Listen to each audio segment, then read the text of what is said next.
Good afternoon, everyone. I am Philip John Bantillo, and today we will talk about clouds. Do you wonder how high the clouds in the sky? Well, they are approximately 2,000 to 60,000 feet from the ground.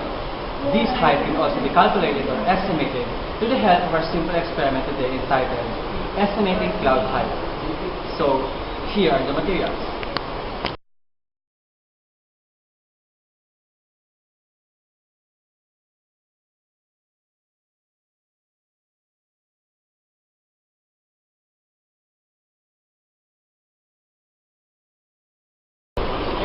Here are the steps in estimating cloud height. First, fill the cup with water for about 4 cm from the base of the cup.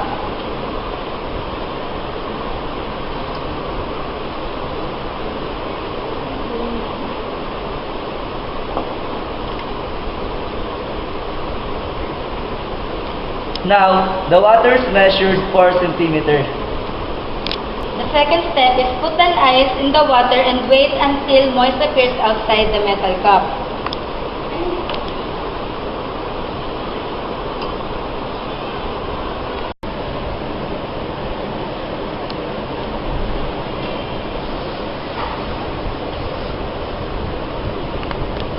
The third step is get the remaining ice out in the water when moist appears.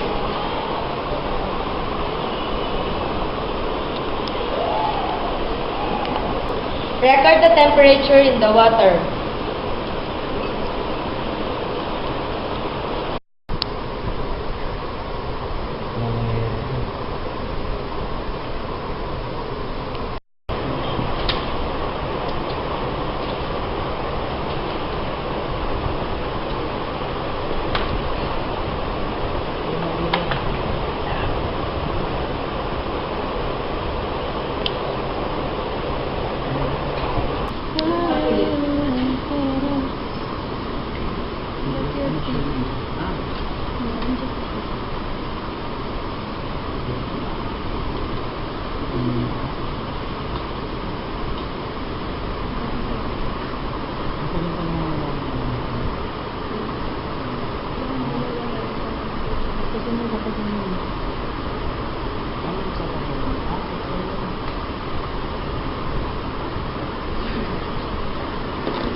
This is the line graph of both ambience and the water temperature, which is external.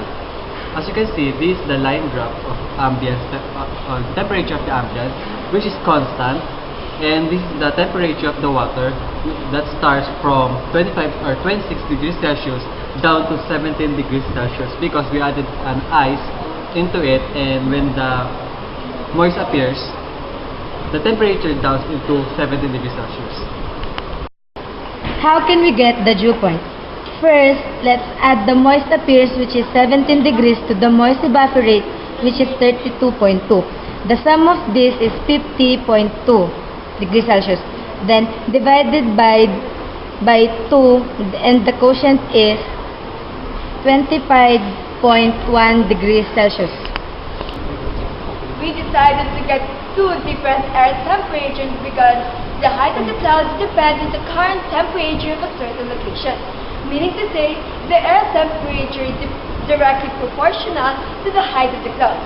We have location A, which is here, which is 33.2 degrees Celsius, and the location B is near the window. Now, the air temperature near the window is 32.7 degrees Celsius. Now here's the formula to get the approximate height of a certain cloud. Now here's our formula to get the approximate height of a certain cloud. Height, which is in meters, is equal to 125 times the quantity T, which stands for our air temperature, minus T sub D, which is our dew point. Now, how are we going to solve that? Very easy. We just first solve for the location A. Height is equal to 125 times our air temperature 33.2 minus dew point, which is 25.1. Now applying the PEMDAS is equal to 125 times 33.2 minus 25.1 is equal to 8.1 is equal to 125 times 8.1 is 1012.5. Then we solve for the location B. Height is equal to 125 times the air temperature, which is 32.7 minus 25.1, which is our dew point, fixed dew point, is equal to 125 times, this is 7.6, and 125 times 7.6 is equal to 950. This experiment is just a representation of the sea by evaporating water, thus forming a clouds. And the height that we got on location A is 1025.5 meters, while location B is 950 meters. We've come up with two different answers because we have two different locations, which is the location A and location B, telling us that the higher air temperature, the higher height of the clouds will likely to form in the atmosphere. That's why if we observe in a sunny or a hot day, there's a more clouds forming the atmosphere than a cool or a cold weather. And this ends our simple experiment today, and I hope you learned something about it. Thank you.